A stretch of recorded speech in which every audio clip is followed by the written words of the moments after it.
નમસ્કાર મિત્રો, હું હરજીભાઈ ભલ્લાભાઈ બાવળિયા. આપણે તાલુકા પંચાયતની ચૂંટણી, હવે આપણે ગ્રામ પંચાયતની ચૂંટણી થવા જઈ રહી છે. જાહેરનામું બહાર પડી ગયું છે.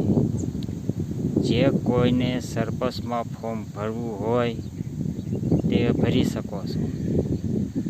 ગામનો કોઈ પણ જાગૃત નાગરિક ફોર્મ ભરી શકે છે. ને આ કહેવાનો અર્થ એક જ કે જે કોઈને સરપંચ બનવું હોય, કામ કરવું હોય તો સરપંચ બની ગયો. જો કામ ન કરવું હોય તો સરપંચ બનશો નહીં. જો સભ્ય બને કે સરપંચ બને કે કોઈ પણ બને, જો કામ ન કરવું હોય, ભ્રષ્ટાચાર કરવો હોય તો સરપંચ બનવું નહીં.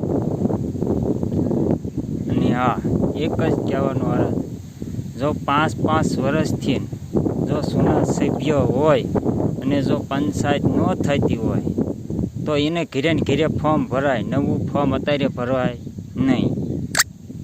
5-5 વર્ષથી સરપંચ હોય, સભ્ય હોય, 15 વર્ષથી સરપંચ હોય તો 5 વર્ષથી આપણે ગામ પંચાયત નથી તો એ વસ્તુ તમારે બનાવવી પડે.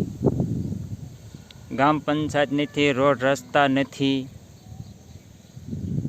અમુક વસ્તુ જે કોઈ હોય, નિશાળના કામ હોય, પછી પ્લોટિંગના કામ હોય, કોઈ કામ કરેલ નથી. તે માટે જે કોઈને સરપંચ બનવું હોય તો સારો વ્યક્તિ સરપંચ બનજો. અને આપણે કહેવાનો અર્થ આટલો જ છે કે જે કોઈ વસ્તુ સરપંચ બને તે સારો સરપંચ છૂટાવે.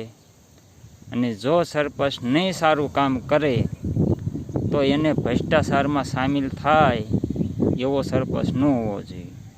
સારા ગરીબોને સાથ સહકાર આપે એવો સરપંચ હોવો જોઈએ. જે કોઈ ગામના ઉપર છે, ગામના કોઈ પણ કે છે તે સરપંચ રહેશે. જય હિન્દ, જય ભારત. અને આ આપણી યુટ્યુબ ચેનલ ઉપર વિડીયો આવશે.